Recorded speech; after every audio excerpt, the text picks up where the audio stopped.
Salut, peux-tu expliquer le théorème de la base incomplète? Oui, bien sûr, on va se baser sur la définition qui est affichée sur Wikipédia et on va essayer d'en donner une intuition, parce que ce théorème, il est manipulable, et il est géométriquement quand même très intuitif. Énoncé, théorème de la base incomplète. Soit E un espace vectoriel, donc l'espace vectoriel est de dimension quelconque, c'est important.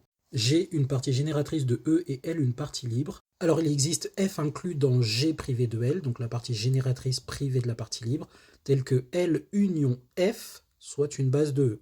Qu'est-ce qu'on vient de faire là? Dit autrement, en fait, on a vu qu'on a une famille libre, et on s'est dit, est-ce que je peux rajouter des vecteurs dedans de manière à rester libre jusqu'à générer tout l'espace? Et c'est ce qu'on fait en prenant des vecteurs dans la famille génératrice. L'énoncé assure qu'il existe une famille qui est dans G privé de L, qui complète L en une base. Voilà pourquoi on parle du théorème de la base incomplète.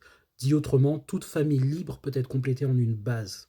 On ne touche pas aux vecteurs de G qui sont déjà dans L, et on prend les autres vecteurs. Donc on a G privé de L, et on les rajoute à L de manière à rester libre. Si on ajoute un certain vecteur de G privé de L à L et qu'on n'est plus libre, ben on jette ce vecteur, et on fait ainsi jusqu'à avoir une nouvelle famille grossie L' qui est libre, et on augmente jusqu'à ce que L' devienne génératrice. Alors la manière dont je le décris comme ça a l'air algorithmiquement assez intuitif, parce qu'on a l'impression qu'on peut le faire pas à pas.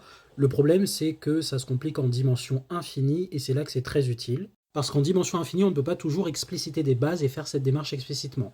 Mais en dimension finie, dans les exercices pratiques, en général, vous pouvez faire à la main, c'est-à-dire compléter une famille libre en rajoutant les vecteurs qu'il faut. Généralement, on va choisir les vecteurs de la base canonique.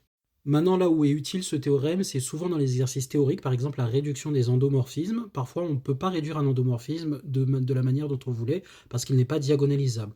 On va trouver certains vecteurs propres, mais les vecteurs propres ne forment pas une base de l'espace vectoriel, ce qui équivaut à dire que l'endomorphisme n'est pas diagonalisable.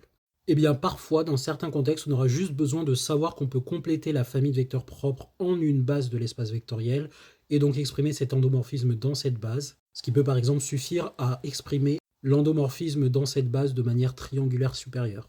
Ça sert également dans la construction de sous-espaces supplémentaires d'un sous-espace vectoriel, qui est utile parce qu'il n'est pas toujours évident de construire explicitement, voire parfois impossible, un sous-espace supplémentaire d'un espace vectoriel donné.